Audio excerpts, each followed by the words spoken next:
Então, João 17, 21, e diz assim a palavra do Senhor: a fim de que todos sejam um, e como és tu, ó Pai, em mim, e eu em ti, também sejam eles em nós, para que o mundo creia que tu me enviaste. Eu vou repetir: a fim de que todos sejam um, e como és tu, ó Pai, em mim, e eu em ti, também sejam eles em nós, para que o mundo creia que tu me enviaste. Nós temos aqui, neste capítulo 17, a oração sacerdotal. Quando aproxima-se o momento da crucificação, o momento em que Jesus vai ao Getsemane, aquele momento de angústia, né? Aquele momento onde ele clama ao Pai, se possível fosse, passasse dele aquele cálice, o cálice do sofrimento, o cálice que ele teve que beber, para que nós pudéssemos hoje estarmos aqui.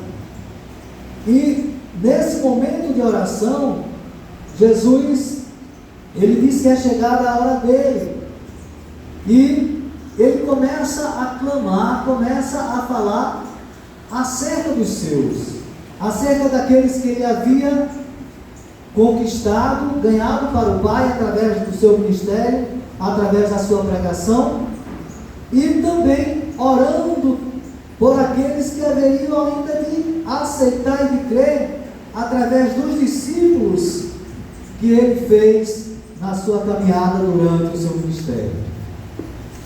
E esse trecho é muito interessante, que nós lemos, que ele fala de união. Hoje, o culto onde nós celebramos a ceia do Senhor, o memorial onde nós lembramos da morte de Cristo por nós, onde o seu corpo é machucado, ferido pelos nossos pecados, onde o seu sangue é derramado, o sangue que faz o pagamento, né, que nos redime, a nossa redenção.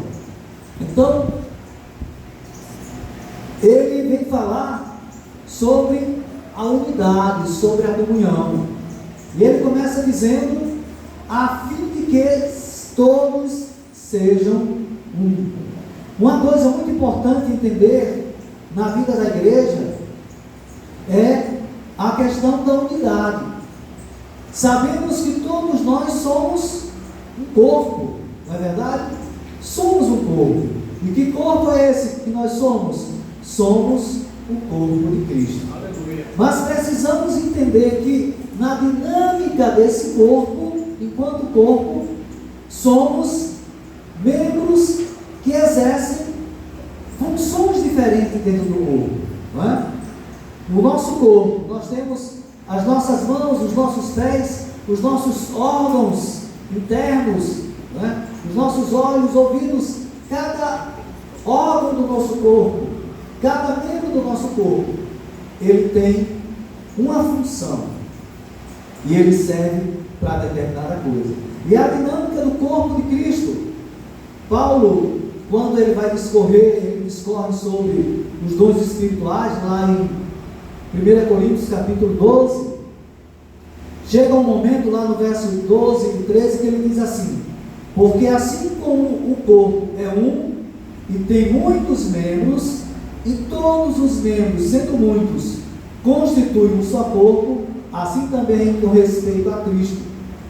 Pois em um só Espírito todos nós fomos batizados em um corpo, quer judeus, quer gregos, quer escravos, quer livres, e a todos nós foi dado a beber de um só Espírito. Então nós somos um só corpo, e todos nós recebemos um só Espírito.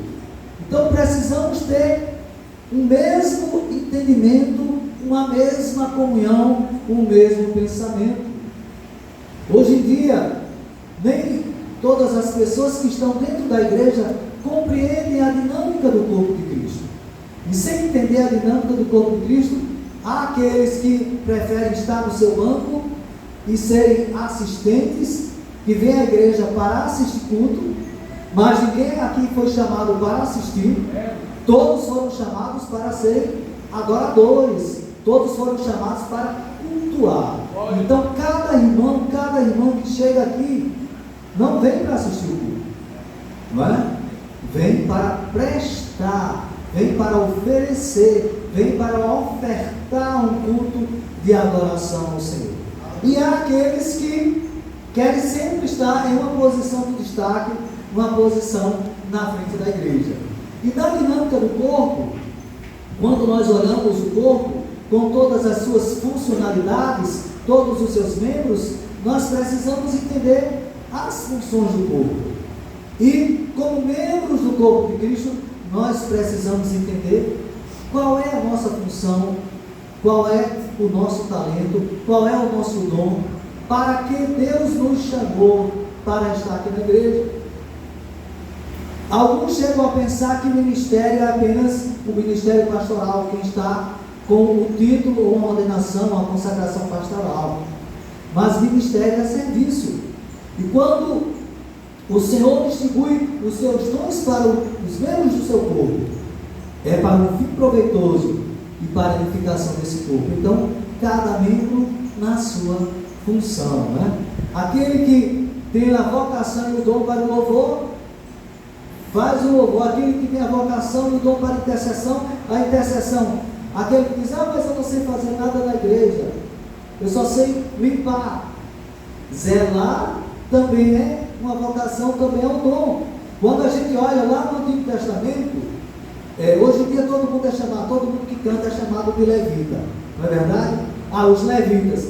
Mas as pessoas não entendem que lá os levitas tinham funções diversas. Existiam aqueles que tinham a função só de colocar uma vara nas argolas de peças do tabernáculo, colocar nas costas e carregar o tabernáculo.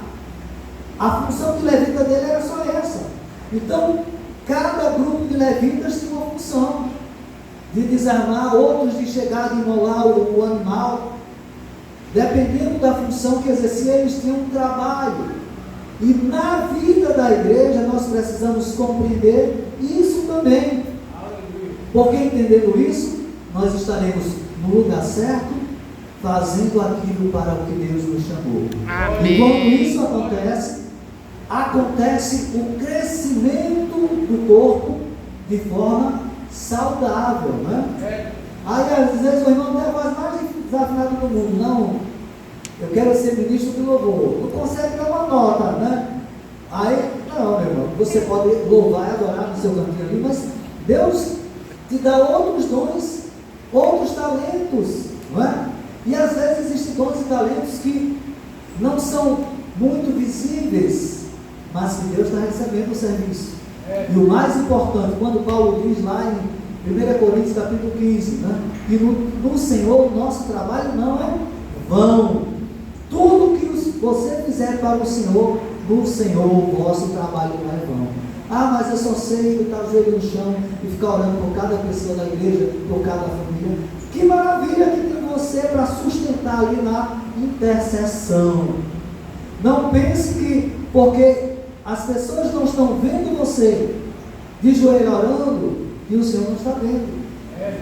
Então, quantas vezes são essas pessoas que sustentam a igreja de pé através das suas orações? Então, a fim de que todos sejam um. E lá em Romanos capítulo 12 também, 4 e 5, Paulo diz: porque assim como um só corpo temos muitos membros, mas nem todos os membros têm a mesma função, assim também nós, conquanto muitos, somos um só corpo em Cristo e membros uns dos outros. Então, ter essa consciência na nossa mente.